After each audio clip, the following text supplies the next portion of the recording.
All right, greetings everybody. Welcome to Live Courageously, podcast show number 17 of 2022. I chose the title of Live Courageously because that has been the conscious theme of my life for the past 2 years since the beginning of the pandemic in 2020 and in reaction to the pandemic. And it's also been an unconscious theme for most of my life. If you haven't seen the previous now 16 podcasts with some of my amazing friends sharing their powerful stories of overcoming all odds and living courageously, you can watch them on John Duffy, my YouTube channel. And I recommend you check them out. And if you got a lot of time on your hands, binge watch them. It's better than Netflix, and you'll get a free dose of inspiration and courage, and you'll meet some amazing people. So interestingly, I like to say ever since I started this podcast show, I keep meeting and becoming friends with even more courageous people to have on the show in the future. So stay tuned to meet some of the great people that are in my life every week. And what this show is about, if you haven't watched it before, or if you have, it's about faith over fear.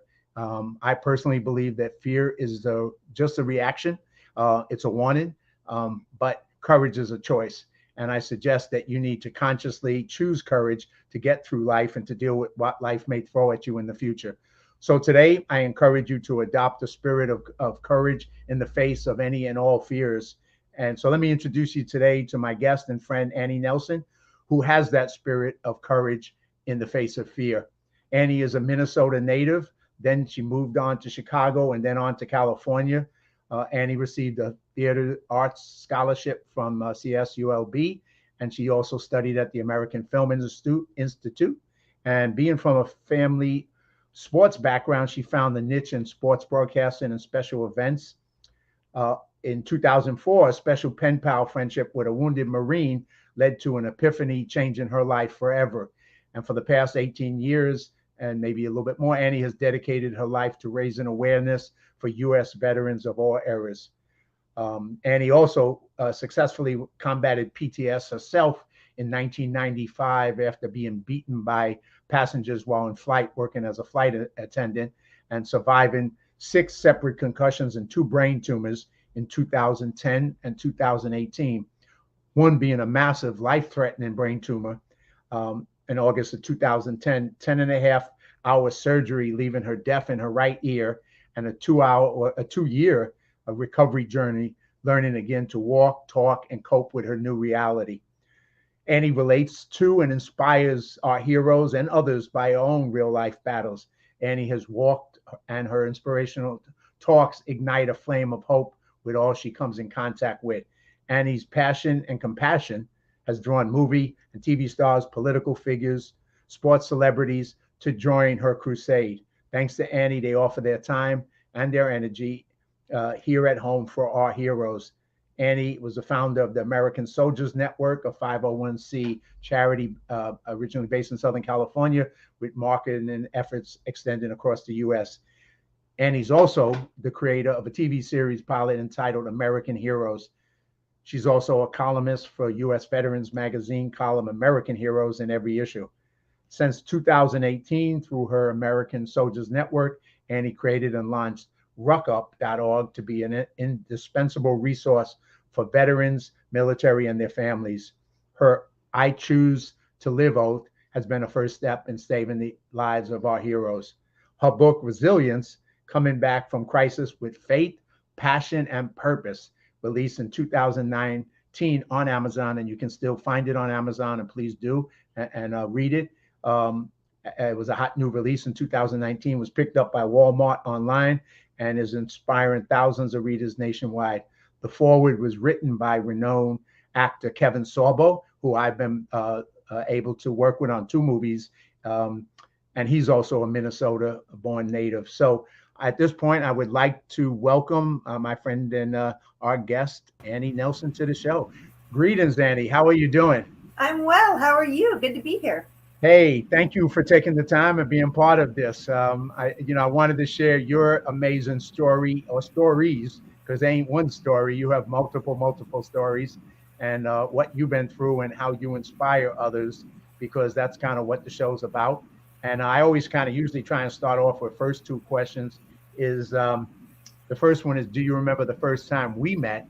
And then, of course, we met many times after that. But what was the first time we met? And I'm trying to see if I remember it right, or do you remember it right?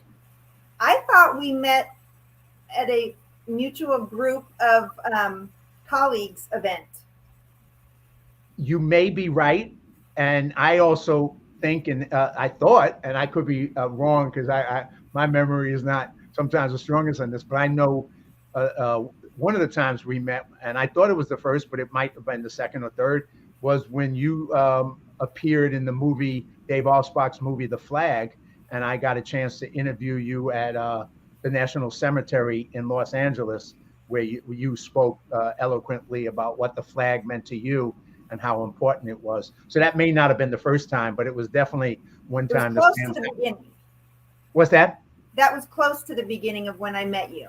Right. I'm Okay. not sure if that was the first one or if we had met with Dave at one of our colleague events out there in Los Angeles. You may be right. At the same time. You may be right. It was kind of maybe around a similar time, but then you went on, and we'll talk about that a little bit after with the flag and your involvement with that. That was a very cool project that you contributed to. And then the other question I'd like to, and then we went on and met, obviously crossed paths on a multiple event after event throughout the years.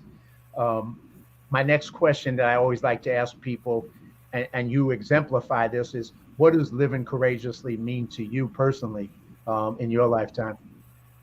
It's funny because when people have said that, and referred it to me, but in my walk, I live faithfully. And so if living faithfully has become courageously, then you can interchange those words as it relates to me personally. When I see other individuals going through sticking to their convictions or going through battles and not counting their battles, but turning their battles into blessings and their trials into triumphs, I think all of those show evidence of a courageous person and choosing to live out their life in a courageous momentum. So it's not really a definition I could pinpoint and say, I live courageously by XYZ. I think life throws you a lot of curveballs and you have to just keep whacking at them and see when some you're going to hit and some are going to be a miss. And, sometimes you're going to get that home run or at least get to first base, and other times you're going to strike out. And a lot of times you're going to get hit by a pitch and then you just kind of keep going with the flow. So living courageously for everybody, I think, takes on a different meaning depending on what life has thrown at you and how you choose to handle it. But I definitely think anybody that has done anything courageous or chooses to make a courageous attempt to stick to their convictions, to find faith over fear, and to be a survivor and not a victim, I think all of that encompasses a courageous life. Yeah, I couldn't agree more. And there's so many different ways to define it. And like you said, for you, it's a faith walk. And, the whole thing about it is in the last couple of years, and part of why I started the show was, I've seen a lot of people retreat into fear and retreat away from life and retreat and basically shrink in the face of danger, as opposed to facing the danger and finding a way to overcome the danger and finding a way to move forward in spite of whatever the dangers or obstacles or challenges were being presented in their lives or our lives. And so that kind of concerned me that too many people were moving in the wrong direction instead of finding that faith over fear, finding that courage, accepting whatever dangers were there as real, but finding a way to not let the danger stop you from moving forward in life, but taking that step forward anyway, in the face of that fear. Oh, 100%. I mean, life is short. A lot of people think, oh, I've got 50 years, I've got 80 years, I've got 90 years. Some people get 10 years, some people get 20. That's right. When you think about each day as a gift, and when you wake up smelling roses instead of pushing up roses, it's a good day. And if you're going to take that day and waste it by cowering and staying in your house and not interacting with people, human beings are not wired to devices. We're not wired to be television people. We are wired to be interactive, communicative people of touch. That's what the human being is, and that differentiates us from so many other animals on the planet.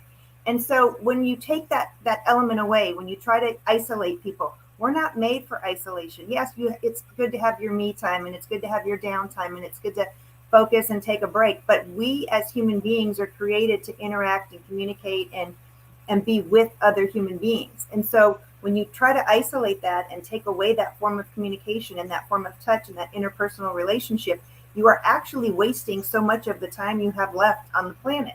So and it was so sad because like during COVID, for example, in the very beginning, no one knew what the heck was going on. So yeah, sure, take caution, be cautious, but don't be devastated. Don't cower in fear. Don't walk away from life. Hit life head on. I mean, you only get one.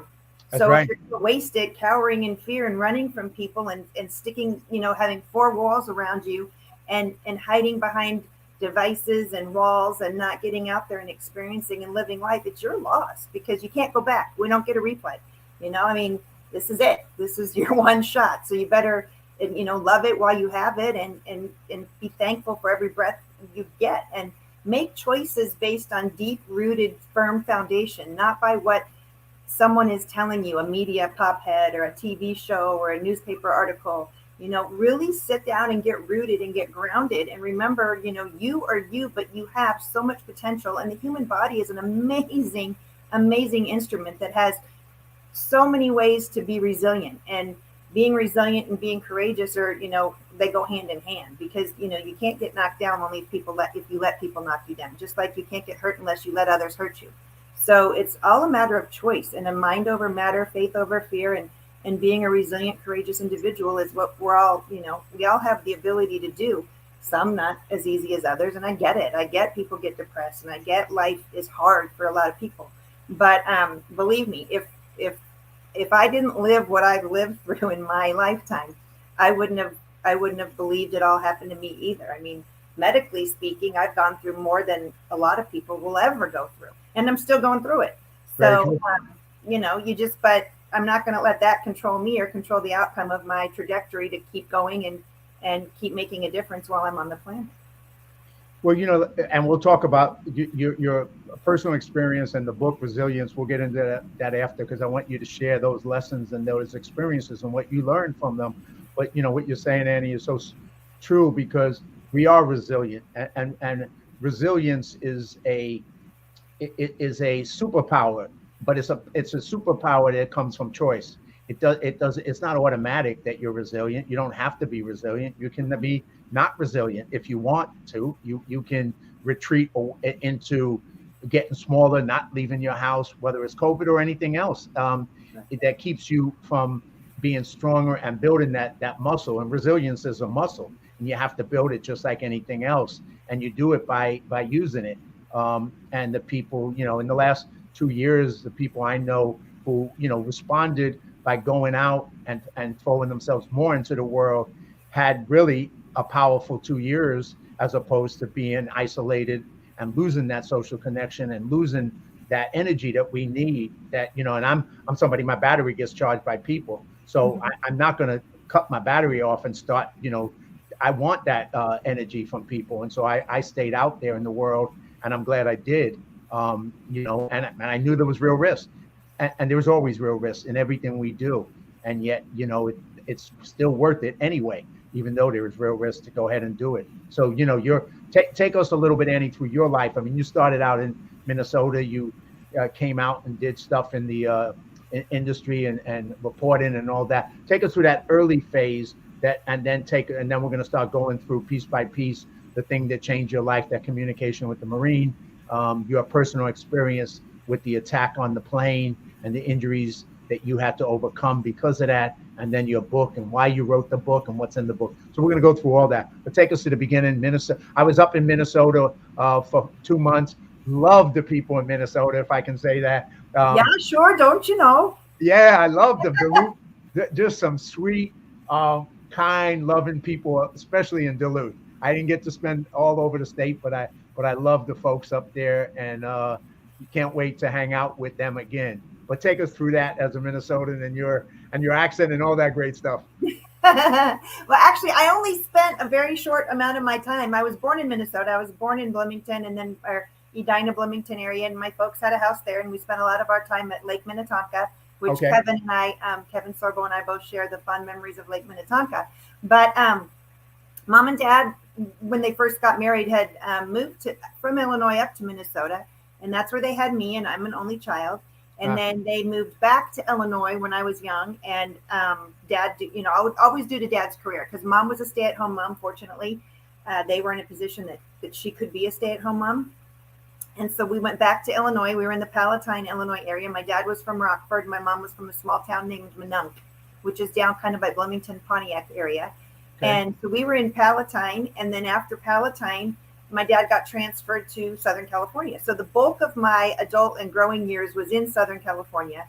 Junior high school, finished there. I went to Mission Viejo High School down in Mission Viejo, and then went on to Cal State Long Beach. And then after Cal State Long Beach, I was at American Film Institute and then did my upper grad at UCI. And so I was really embedded in the Orange County, Los Angeles, Southern California life for the bulk of my time. Although when I was younger, my mom and dad always sent me home for the summers to be with my grandparents back in the little town of Minunk, Illinois. So most of my summers were spent back in the Midwest. So I still have the deep-rooted Midwest upbringing in me. And I always felt that the Midwest was home. I enjoyed California. I did. I recently moved away from there, but I had a lot of friends on both. I had friends in Illinois. I had family. We were the only family that left the Midwest area and went west due to my dad's business. And so we were kind of the odd man out, and we made friends with people that, oddly enough, were from back there and moved to California for business as well. And so we would share our holidays with them, and I would always go home to Illinois for the summer. So kind of growing up, I had the best of both worlds. I had the Southern California life, and I had the Midwest, Illinois, and my cousins are in Wisconsin and Iowa. So I was always around those states. And then after high school, actually in early junior high, and when I was 12, I started modeling up in Los Angeles with Mary Webb Davis and Nina Blanchard. So I was always in Los Angeles, and that's kind of where the fashion part of it came into. But then when I was really young, my parents were friends with McLean Stevenson from MASH. And I called him Uncle Mac, and that's who introduced me to the world of acting.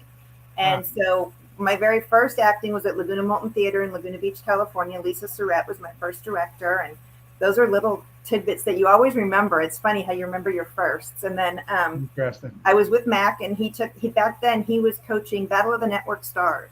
And Farrah Fawcett was on his team, and I was her ball girl with her and Lee Majors, and just got introduced to, that was like reality TV way back then, was Battle of the Network Stars.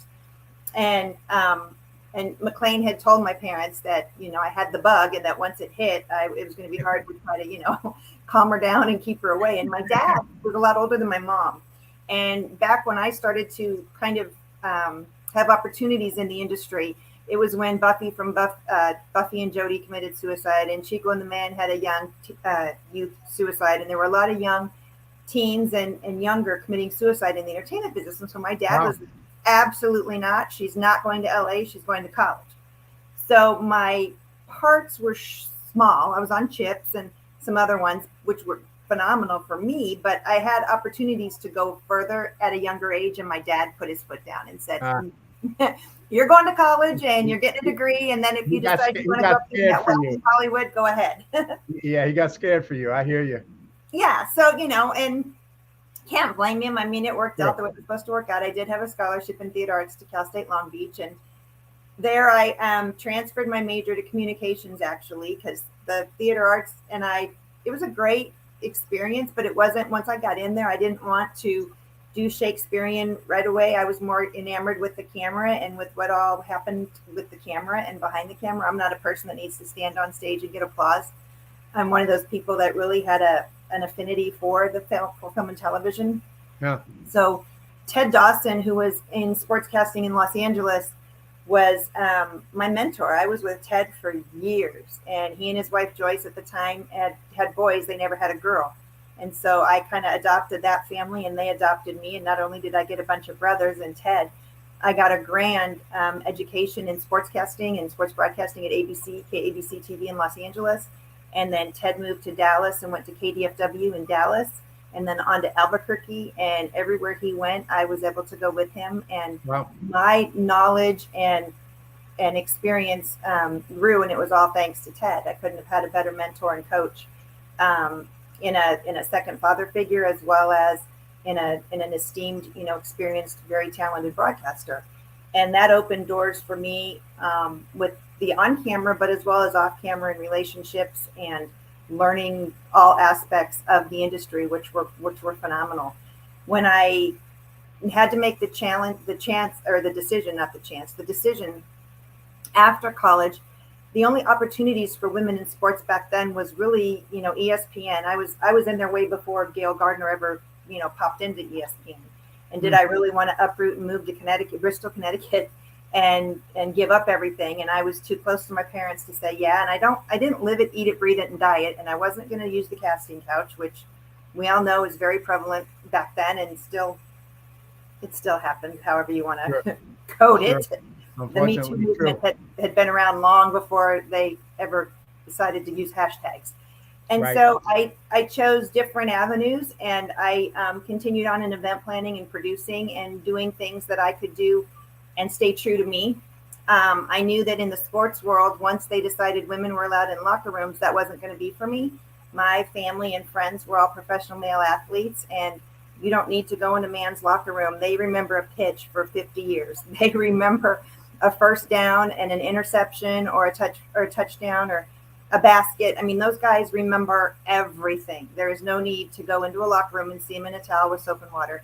And I just didn't believe in it. And I still don't. I don't think women need to be in a men's locker room. I never have, and I never will. I won't go there, and I don't need to.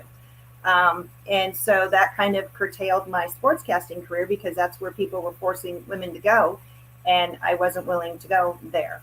So I kept going on with the event planning and producing. And then my best girlfriend out in Arizona was a flight attendant, and I saw the flexibility you could have in that life, and I thought that would be really fun, and it would allow me to have a kind of a steady income while I did all the other things, because as you well know, in our industry, it's feast or famine. Yep. If you get a few what year was that you got you started to pursue that as a flight attendant? That was in the early 90s. That was actually in 93, 94. Okay. And I got on and I flew with Southwest Airlines, and that allowed me, it's a very different industry now, but back then you weren't on reserves for as long as you're on reserves now. And to be on reserve as a flight attendant is you have a block of days that you fly, but you don't know if you're going to fly, when you're going to fly, how you're going to fly. And you sit reserve, meaning you have to be like within an hour or two away from the airport, so you can't really commute. And depending on where, a lot of flight attendants, once you're off reserve, you can live pretty much anywhere, commute to your domicile and start your trip. So back then I was able to live in California and fly I was first based in Dallas, then Phoenix, Dallas, then Chicago, then Phoenix, then Oakland, then back to Phoenix before it ended. And it allowed me a steady paycheck, as well as freedom and flexibility to pursue other things. And it also allowed me to extend the travel benefits to my parents. So I felt like I could give back to them for all that they had given me in that small gesture of, free airline tickets. Right. So, and it also allowed me to get back to Illinois and see my grandma, who I was still very close to after my grandpa passed. And I could spend overnights there, grab a rent a car and go down and spend it with her and get back in time in the morning. So it allowed me things that that I really was choosing to pursue. And then in 94, December 30th of 94, we were on a trip. We were in Albuquerque.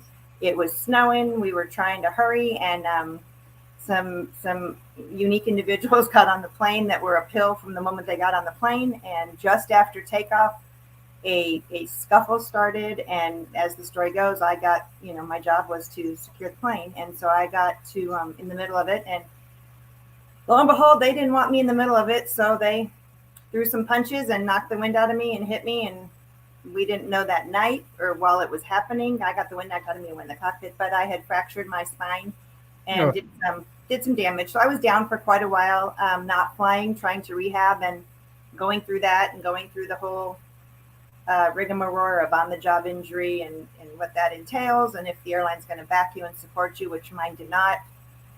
And that was hard in itself, because back then I was very rah-rah. I mean, I was huge with the airline. I did, PSAs with them and went to all their, whenever they painted an airplane, I was at the big festivities and just kind of like gave everything I had to give to that job and to that company. And then when something goes wrong, they didn't give back at all, not even in not even a little bit. So that was something I had to learn, not only getting through the injury, which to this day I still have back problems. I had two major surgeries in the last 2 years. And I was just in with my back surgeon this week, actually, back in California, because we're still trying to fine tune some stuff. But I haven't been pain free since 1994. There's not a day that has gone by in this life from December 30th, 94 that I have had that was pain free. So that did change a lot of trajectory in my world as far as learning how to live in constant pain and chronic pain and not let it get you down, because that is an interesting walk to have to walk. Yeah, and it's not easy. And like you said in the beginning, we don't know the trajectory of life. We don't know how long we have. We don't know what's going to happen, because if that incident didn't happen, you would have went on a different trajectory. So it threw you into a path you didn't choose, Correct. and definitely not on a path that you wanted. That wasn't what you wanted to experience or have to experience in life, but unfortunately you did. And then now you were in a situation that you had to deal with that for a lifetime. And that's when, you know, some people have a hard time just dealing with normal stuff, but that all of a sudden throws a big challenge into your life forever. And so that's kind of, then you go from there. So keep going and take us a little further. Then after that nightmare, the what do you want to call it? The legal parts and the battle and the when I finally ended the career and didn't no longer work there and just dealt with the pain, I left that industry and then moved on. In my event business was actually I was a consultant, and I was consulting and doing lots of events for a lot of my celebrity friends and fundraisers and all that. And while I was down rehabbing from that industry, I started Angels Within Inc., which was a nonprofit, but we were considered dormant because we didn't raise money. I never, if you had ever said you're going to, wake up and start a nonprofit and have to raise money, all that, I'd been like, whoa, that's not the gig. Why did you start that at first? Start there. Why did you start that particular nonprofit? And like you said, it was dormant, but why did you even start it? What was the reason? When I was rehabbing, the charity of choice for the airline that I worked for was the Ronald McDonald House Charities. And so I was volunteering at Ronald McDonald House Charities in Orange County when I was rehabbing and on the ground and couldn't fly. And I'd be over at the hospital or at the Ronald McDonald House, and I would see all these kids in the hospital that were terminal, but there was nobody in there with them. So they were, mom and dad, terminal illness for a child. Oftentimes, the parents have to work. They can't sit vigil at a bedside. And sometimes these illnesses can go on for a long, extended period of time. And so there was all these kids in the hospital that basically didn't have anybody there. And so I went back to my friend who at the time was managing the Ronald McDonald House. I'm like, well, why don't these kids have anybody? Where's Make-A-Wish? Where's this? Where's that? And this was in my infancy of understanding the nonprofit industry, was that, each nonprofit out there has their own mission. And if their mission is not to hang out in a hospital room and accompany these kids and just be there, then it wasn't in their scope of the work that they did. Make-A-Wish has a very specific scope, and there's others out there. And so back then I just said, well, I want to get my friends together. We're going to go hang out and read stories and read books and play with these kids and give the mom and dads that are there a night off so that they can go have date night or whatever, because they need to refocus. And in order to do that, you had to be some kind of a formal entity. You can't just show up. Right. So I started Angels Within Inc., and we did it. A girlfriend of mine, Leah Miller, out in Wisconsin, was an attorney for a firm called Michael Best and Frederick, and they helped me establish it. And we did it to give time. We had no intention of ever having, staff or raise money or events or anything. We were just going to give time to these kids. And then I'm extremely passionate about our older community, our senior and our elders. And I have a very short patience for people that just put their seniors in a nursing home and leave them there and don't go there. And so the two things that we did was we spent time at hospitals, typically Children's Hospital. And then we also went to nursing homes, and we would do game night, card night, bingo. We would just hang out and share some joy with the seniors that were in these nursing homes that didn't have any family coming to visit. And because like I said, I have no patience for that. That's how my philanthropy started, and it just stayed that way. But the IRS thought we were dormant back then because we turned all of our paperwork in and we filed everything. We just never raised any money. Right. And Right. then that's when, fast forward, 9/11 happened, and life for me as I know it changed.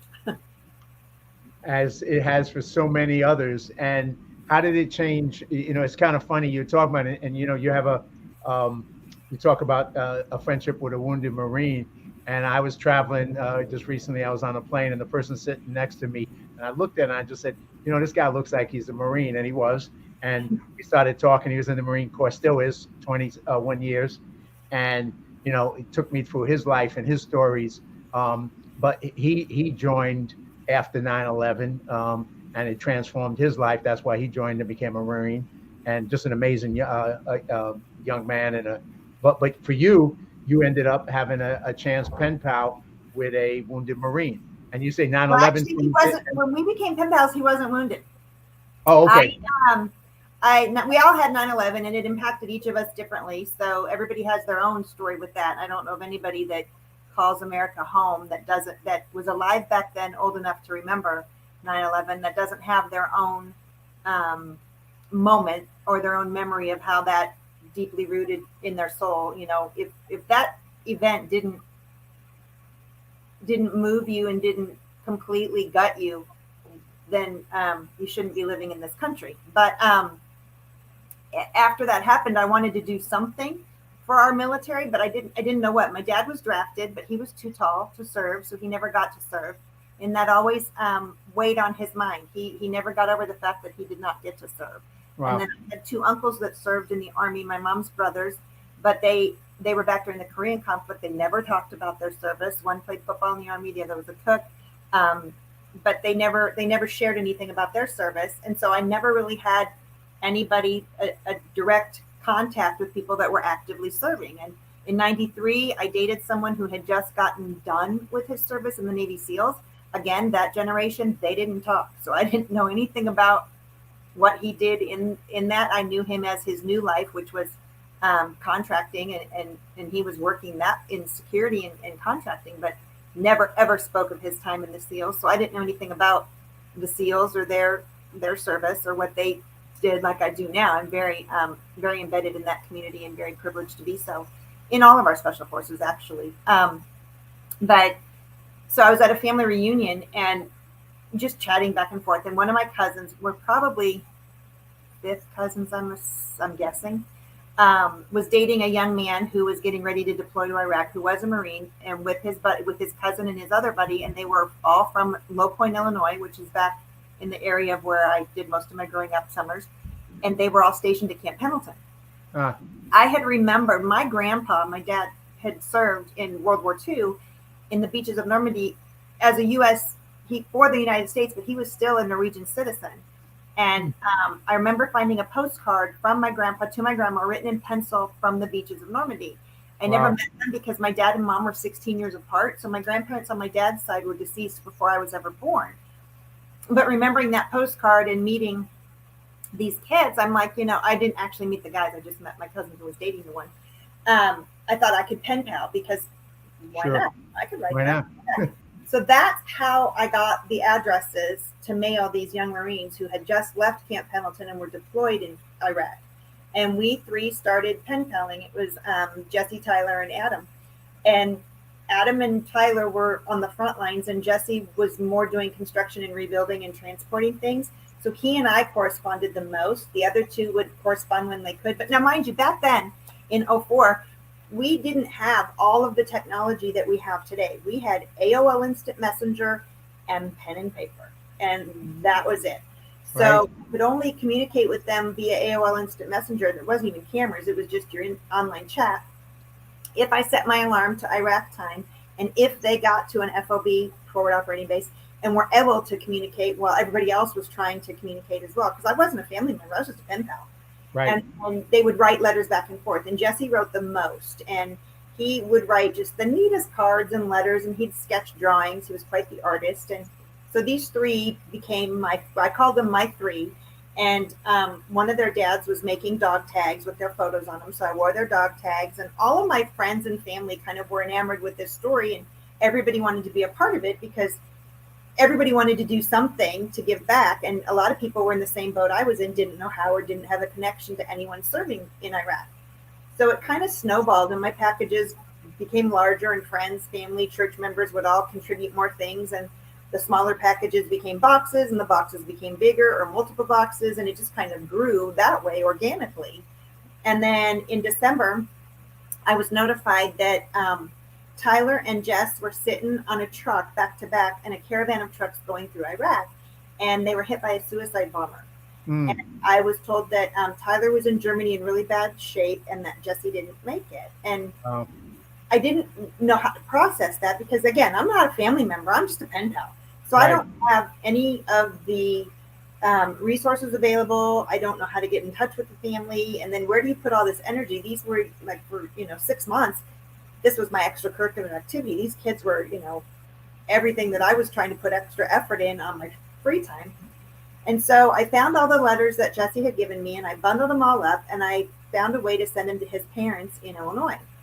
Wow. And I remember going to Hallmark to get a sympathy card and you're standing there and I've never met these people. They don't even know I exist for all I know. And there's nothing like that. Like, well, if you're going to do a sympathy card, there's got to be some kind of a connection to do the appropriate card. So instead, I just got a thank you card and I thanked the family for their service. And I did not mention anything that I knew anything about anything that happened to Jesse. I just said, these are some amazing, I've been a pen pal with your son. Here's some of the amazing correspondences I've had. I thought you would really enjoy these as a keepsake. Thank your entire family for serving and shift it off. And then I didn't hear anything back. And then we had Christmas and we had New Year's and I tried to focus on Ty in Germany. And then we were into January, and about 2 weeks into January, my cell phone rings, and it's a woman's voice, and she says, "Hi, Annie, this is Paula, Jesse's mom."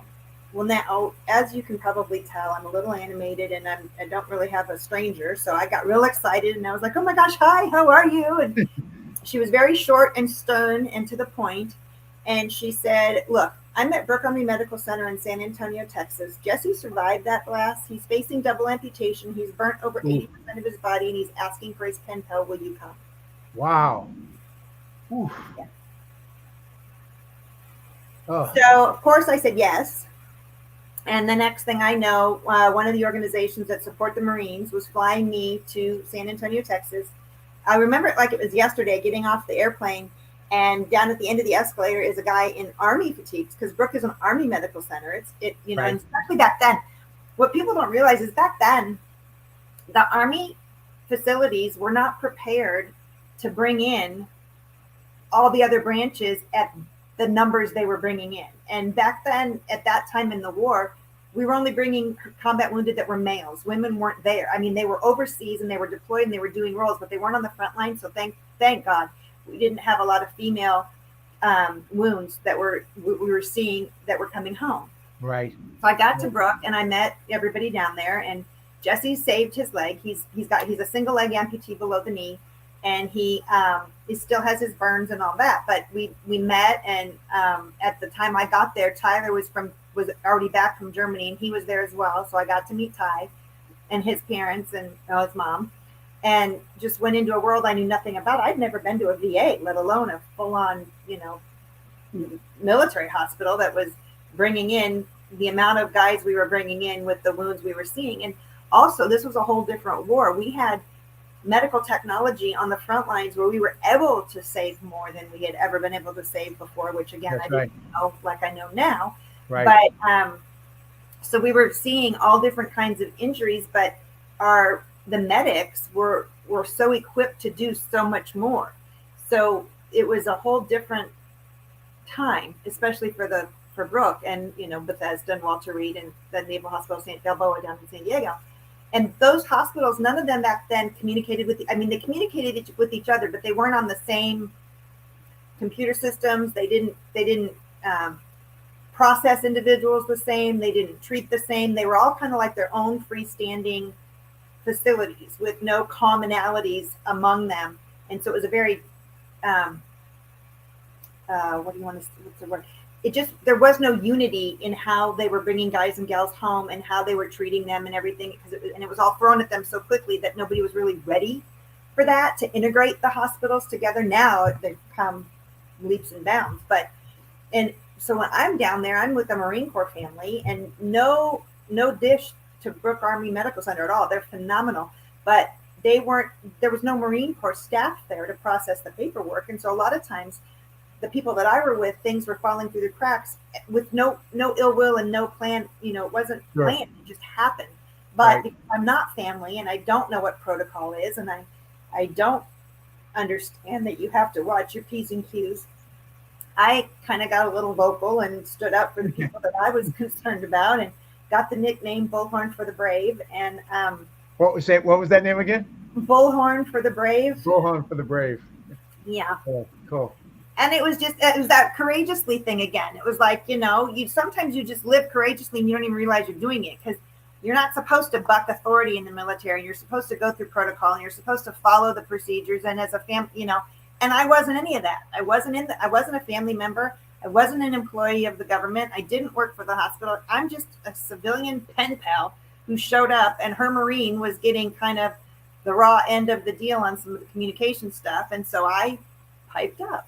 And you became a voice, and good for you that you were that voice, because going through protocol probably wasn't going to be the most helpful thing, given what they needed, and you just stood out because A, you didn't know it, and two, it didn't matter because you wanted to be a voice for him and for Right. them. So Right. you stood up, and that says a lot as what you should do in life.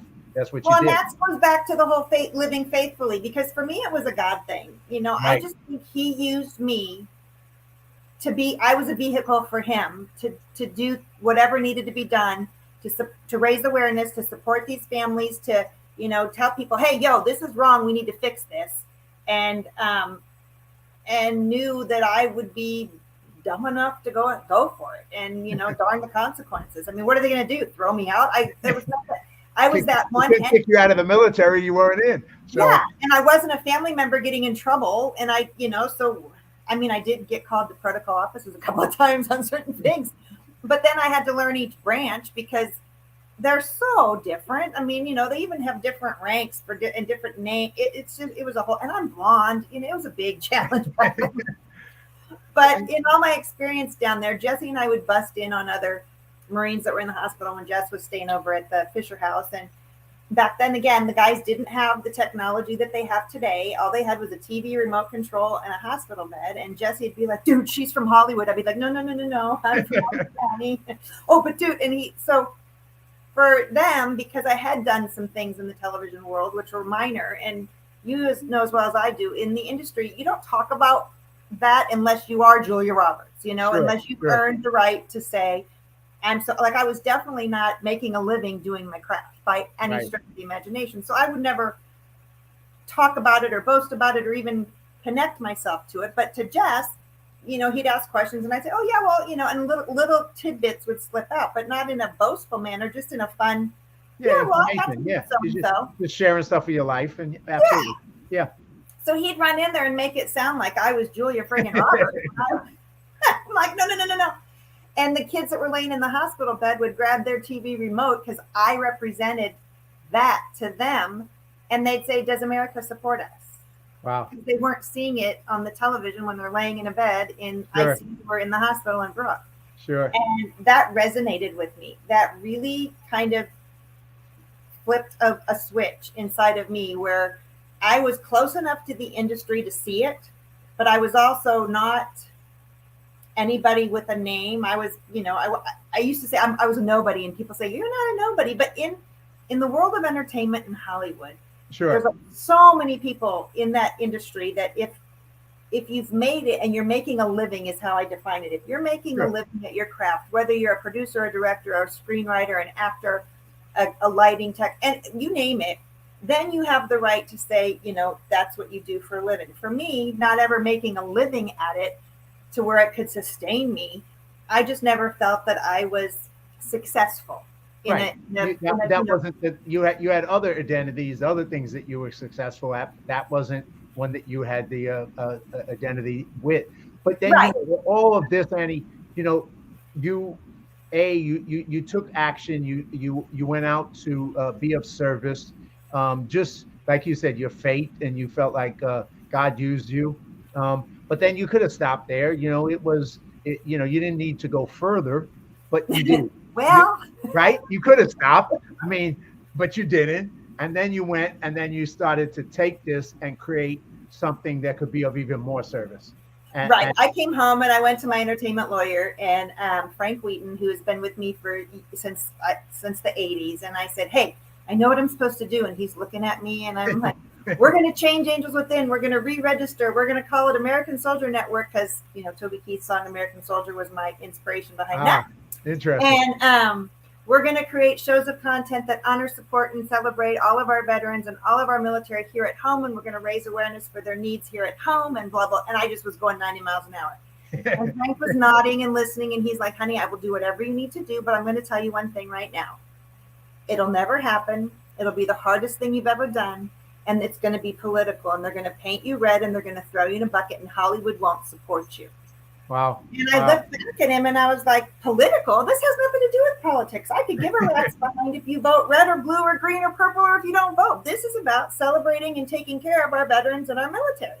That's right. And he's like, "Okay, we'll go for it and I will help you do this." And so we did. We refiled, we reestablished, and American Soldier Network is the DBA now of Angels Within Inc. is still the legal original name. We still have it, but we are DBA, American Soldier Network. And what year did you start American Soldier Network?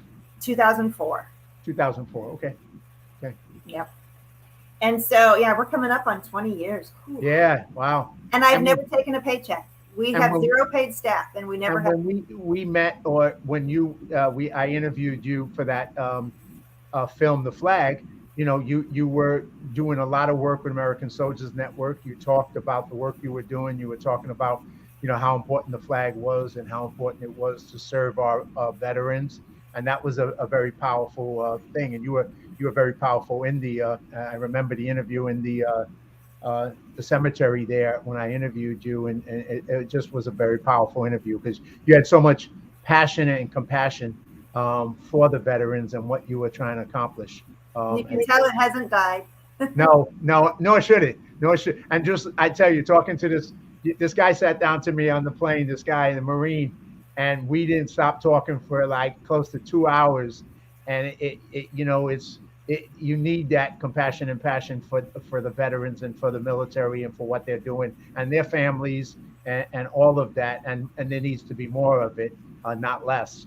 100%, especially now because, unfortunately in this day and age of wokeism, it goes there too. And we've got some bad apples in higher places in our own military that are choosing wokeism versus choosing the principles and the foundations and the history of our brilliant military and leaving all of that out of it. Politics should never, ever cross into the military, ever. It should never have a place there.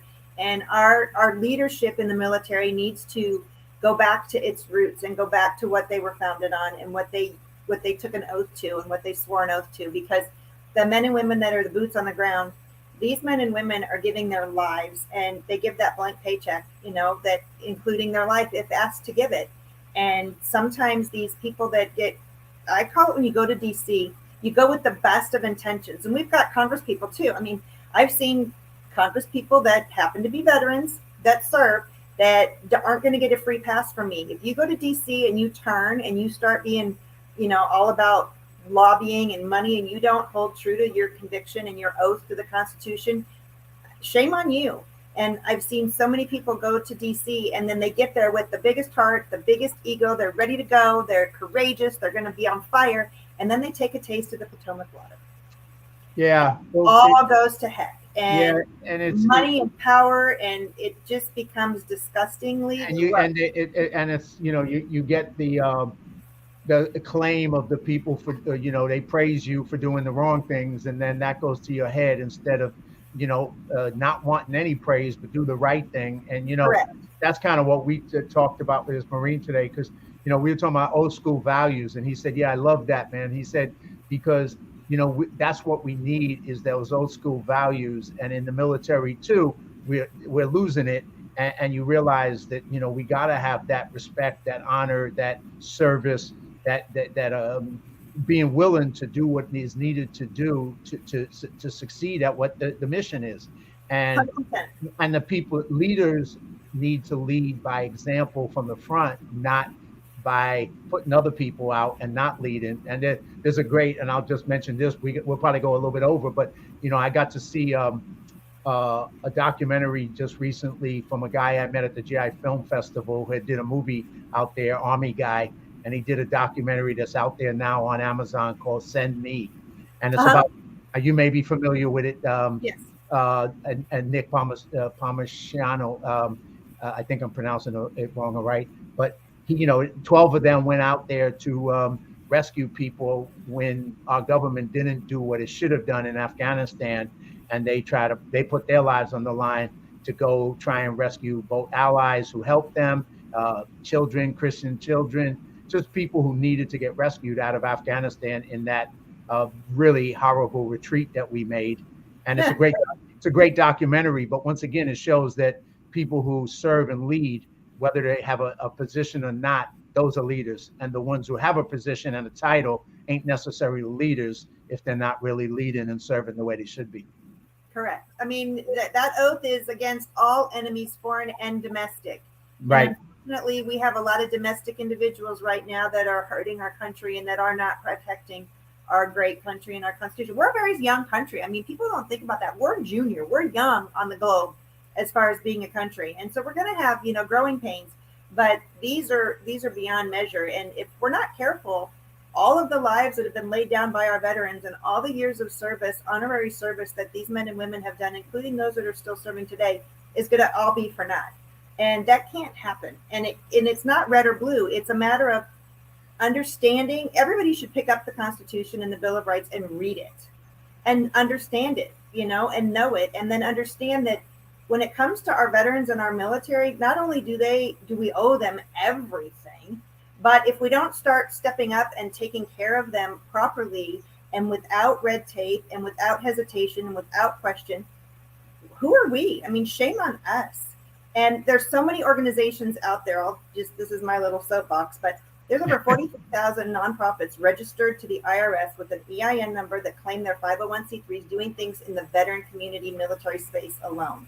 Wow. Now, everybody gets into this, it's all about me. And I've seen so many nonprofits, they're big, or they have these egos where they think they're the one and only, and they're the only one out there. And, I'll be damned if you're going to collaborate. If everybody out there who was doing something, I mean, really doing something for our veterans and military would collaborate with other nonprofit organizations and leaders, just think how much further we would go. Who cares if you're a nonprofit that has $83 million in reserve, if you have millions, or if you're a little guy and you don't have a lot of cash. Most of those of us that have less cash and big effort is where a lot of the effort comes from. And a lot of these organizations with boatloads of cash don't have the outreach that the little mom and pop ones do. And everybody needs to work together. We need to collaborate and we need to take on these tasks because the suicide epidemic is huge and it's not going away. And that's what we work on. That's what we're about. That's what Ruck Up is about. And Ruck Up is something that is flowed out of American Soldiers Network, and you started that, and you used Ruck Up is it's ruckup.org, and it's a free online portal or website portal that is out there for anybody can look at it. You don't have to be a veteran or a military member, but if you are in the veteran military space and you are struggling and you need help, it's full of resources. It also has a place in there called the Foxhole. Now, the Foxhole is partnered with ID.me, which is a verification company in the United States, and only active duty or veterans with DD-214s that are verified through ID.me can get in the Foxhole. And it's a safe online chat space for them that nobody from outside world can see, nobody from big tech, nobody from the government. It's a private or online safe space for veterans and military members to get in and connect with each other and help each other out. And then there's the aid station, excuse me, has resources where there's treatment modalities and options aside from the VA based on zip code. And this is going to get more robust as we learn of more places. But we don't just throw a place in there because it says they do treatment for either alcoholism, depression, addiction, PTS, TBI. They've actually been places that we've either been referred to or we've researched and found them. And so if anybody out there has any others that they want added to us, find us on Instagram at the American Soldier Network, Facebook at the American Soldier Network. Um, you can email me at theannynelson@gmail.com. But if there's other treatment facilities and modalities that are out there working and having success with the veteran and military population in helping mental health, and I call it brain health to get rid of the stigma, because for some reason there's a stigma with mental health. And Yeah, that's a good point to separate the two. Absolutely. yeah, it's brain health, and we all have a brain, and everybody's brain is different. And I don't know about a human on the planet that doesn't have stuff. And, So and some things can damage the brain, both physical things and substances and all kinds of things can create damage to that brain. huge. And there's things to heal the brain as well. And there's all kinds of modalities that can help heal the brain. So yeah, it's a good way of making that distinction. That's a smart distinction. And it's not new. I mean, way back in the day, they used to call it battle rattle, Right. So, and we still have battle rattle today. It's just the devices and the explosives and the weaponry that our men and women are using today is a lot more powerful. So the rattle is going to be a lot stronger. A lot stronger. Yeah. I'm going to finish up with you, but just ruckup.org is a place Yeah. to go forward and check out, obviously. And if you're a military member or veteran, you go to the private area on ruckup.org so you can have that safe space to communicate, that private place where you can communicate. You also have American Soldiers Network online, so you can check out that as well. Just kind of want to finish up, and this was a great book to read, Resilience, and the whole, read that on Amazon, get that on Amazon. But I want to have you talk a little bit about that, because, that concept, I know people have said, as opposed to, post-traumatic stress, there's also post-traumatic resilience. And to be able to find that resilience in response to traumatic events, whether they're in war or whether they're in life, like in your case, or in the different ways that people experience a traumatic, a stress experience, that there's also resilience, and to build that resilience to be able to overcome the traumatic incident or incidents. So tell us about your book. Tell us about what it's about, why you wrote it, and what's the message of it for people. And I recommend everybody to go get it on Amazon. Oh, thank you. Well, it's Resilience, Coming Back from Crisis with Faith, Passion, and Purpose. And Sergeant Major Kent, who is the 16th Sergeant Major of the Marine Corps, had been on me for years to write a book. And I've been speaking for years. I'm a public speaker, and I've been sharing my story, among other things. And when I was beat up on the airline, I had PTS. And back then they called it post-traumatic stress syndrome, and it wasn't a syndrome. And so I've been an advocate in the mental health, brain health arena for years, talking about get rid of the S. It's just post-traumatic stress, and get rid of the D. It's not a disorder. The only reason they use those two words is because insurance companies need to diagnose. And that's right. And and syndrome and a disorder fall under the diagnoses. But then it also puts that person in a box as opposed to taking them out of a box. And so it's good for the pharmaceutical industry and for the diagnosis industry, but it's not as good for the individual who's experienced it. It's not a good way. Right, and it's not a life sentence. I mean, It is not a life sentence. You can get through it. It'll always be with you, but so is your heartbeat. It's going to always be with you too. So yes. It's not a life sentence, and it doesn't have to define you or destroy you. So he had been on me for years to write a book, and I've been writing for U.S. Veterans Magazine for 11 years, and I can write about anybody, but to write about yourself was just a daunting thought to me. I was like, oh gosh, what do you write? What do you put in there? Who really wants to read it? What do they want to know? Golly. And so I started off, and I had partnered with someone originally, and that partnership did not work out well. And so then I was done. I was like, okay, this is just God saying you're not going to, just don't do the book. And then I met a former Special Forces Green Beret, Larry Broughton, who you need to have him on this podcast, by the way. Yes, please share his information. I'd love to. He would be a phenomenal guest. But he and I are dear friends, and he got on me, and he's like, you need to finish what you started. And I was like, oh, easy for you to say. You have how many books out, and they're all doing great, and so he introduced me to the woman that edits his books, and she and I got along wonderfully, and she got me, and she got me through it, and we finished it, and it was a God thing too, because the stories that came out that we decided to include were based on the power of prayer and what I felt needed to get out there. There's nothing about any romantic relationships or that part of my world. That'll always stay private. I'm not one to, kiss and tell type of thing. But it's just basically, I have gone through so much, and and when it comes to dealing with our vets and our military members, I relate with them and they relate with me in the fact that I have no clue what it's like to go downrange, nor I wouldn't have any idea. Right. And but I do know what it's like to go to your job, to do your job with your whole heart, to love what you do, and to get injured on the job and have your employer not back you up, and Sure. to have lifelong injury come out of that. That messes with your spirit, it messes with your mind, it messes with your soul, and it messes with your pain. And I know how to live through chronic pain, and I know how to assemble a phenomenal team around me. I mean, I didn't have them all pop up. My medical team didn't just pop up overnight. It took years to find who I have, and I am so very blessed with them. And then after all that, I got hit with 2 major brain tumors, and that was a whole nother part of a journey that is still with me today. And I have a brain scan coming up on November 10th. Mm. And, we still deal with headaches, and I'm deaf in this ear, and the eye doesn't work right, and my taste buds are whack. And it's just, and my balance is off usually. But because of everything that I was able to get through, and I chose faith and I chose the hard work. I did not choose drugs and alcohol. And drugs and alcohol sometimes are an easy way out, and they might numb the pain, but on the long end of it, it's not a lifestyle that's going to ever be productive or ever really get you out of pain, and you're going to lose a lot more than you ever gain. 100%. So I knew how to circle the wagons, and I knew that I could never heal and go through everything that I've gone through alone. You can't. You just can't. Right. You need people around. You need people to support. You need a support team to win. Yes. Right. You need your family. You need your friends. You need a small nucleus. You don't need to have, an entire team, a football team around you, but it'd be kind of fun. But you have to, especially if you're female. But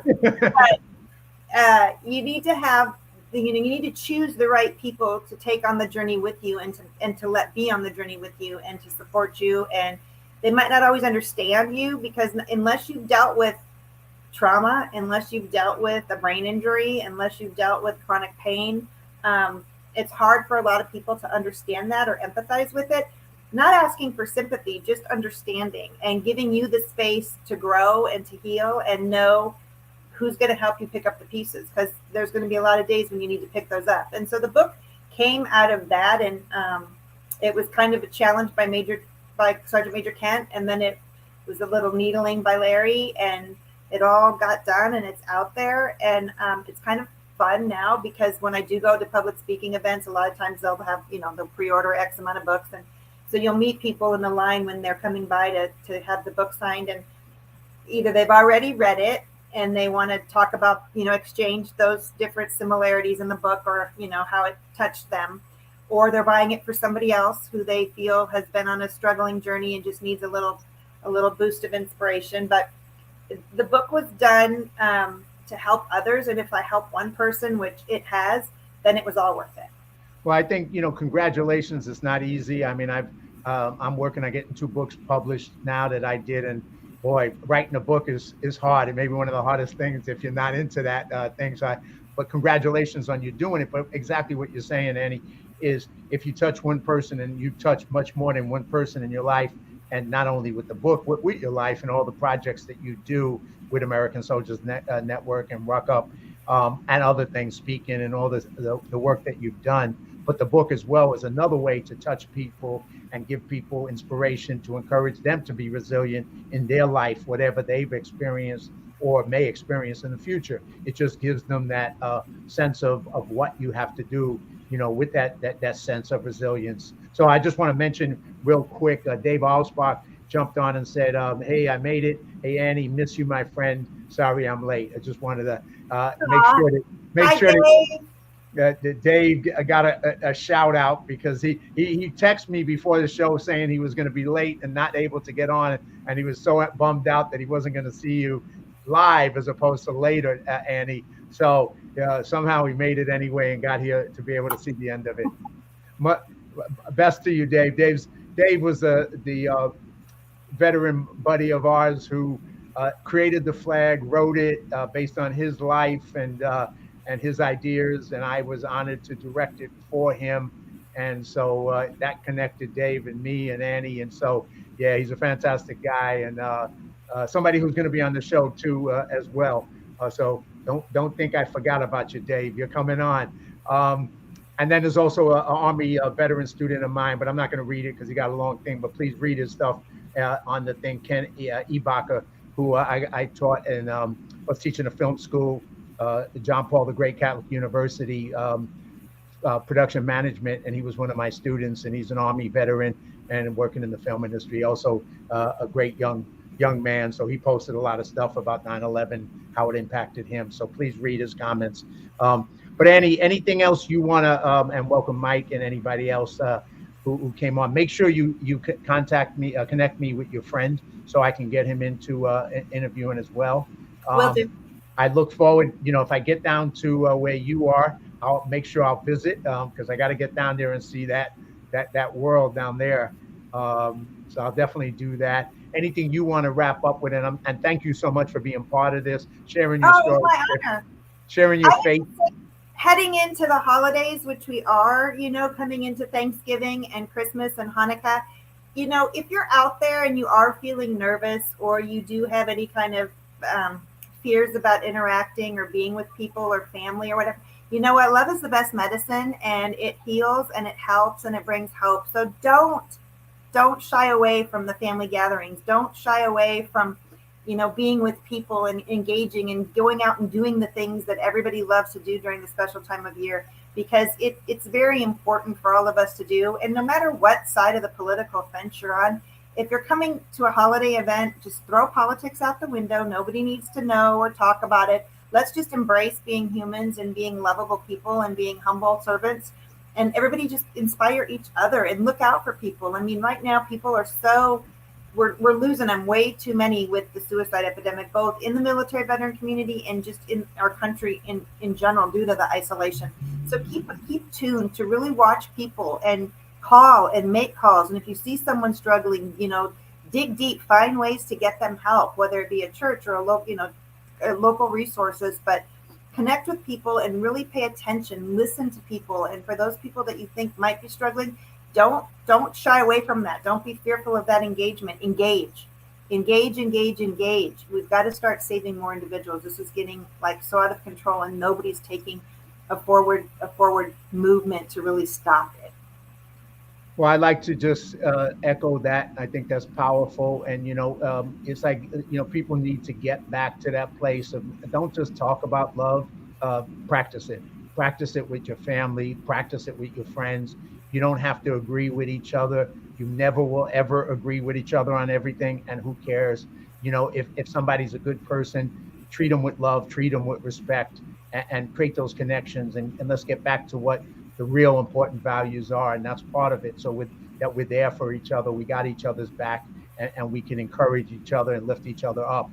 That's really what we should be doing. And you've done that through your life, and you continue to do that, Annie. So thank you. I'm honored to know you, and I'm glad that you're part of what in this world is trying to make it better. So I thank you so much for what you do. Thank you. It's my honor. All right. You have a great one. And until I see you soon in real life, you take care of yourself. Bye. All right. Thank you. Bye.